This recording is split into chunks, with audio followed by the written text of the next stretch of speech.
मिरजेत हांडी फोडून केला 1,55,555 गारवा। आज मला आवरायला जरा व्हायची लईच उशीर झाला। बाहेर गल्लीत पळत जायची बारी आली। आज हांडी फुटली पाहिजे।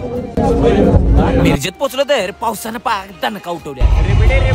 यंदा दहंडीला राव पाऊस लईच टेवा लावा लागला। नंतर सलामी चालू झाली। महिला संघानं राव 1,1,5ची सलामी दिली। पण काय पण म्हणा, सुरेश भाऊ खाडेंच्या दहंडीला नियोजन मात्र एकदम गच्च असते। असलं भारी भारी कार्यक्रम चालू होतं, त्यात बारीक पावसानं टेवा लावला। नंतर सलामीला आमचा नंबर आला। सलामीला आम्ही लावलं 7। मनोरा मातूर एकदम खट्ट लागले। नंतर हांडी 5 फूट खाली घेण्यात आली आणि सगळ्यांचं ट्राय चालू झालं। आता तिसरा नंबर मातूर आमचा आला। प्रार्थना घेतली आणि मनोरा लावायला सुरुवात केली। जेव्हा फोडायला आपला ट्राय चालू असतो की नाही, तेव्हा छातीत मातूर एकदम धगधग होत असते। हांडी अजून 2-4 फूट वर। आता दुसरा राऊंड चालू झाला आणि आमचा नंबर दुसरा आला। प्रार्थना केली आणि प्रयत्न चालू केला। मनोरा एकदम खट्ट लागला आणि हंडी बी एकदम टप्प्यात आली। सुरेश भाऊ खाडेंच्या मानाच्या दहंडीच्या सलग तिसऱ्या वर्षीचे मानकरी पण आम्हीच ठरलेलो। आता हंडी फुटल्या पोर ऐकते तुम्ही नुसता राडा।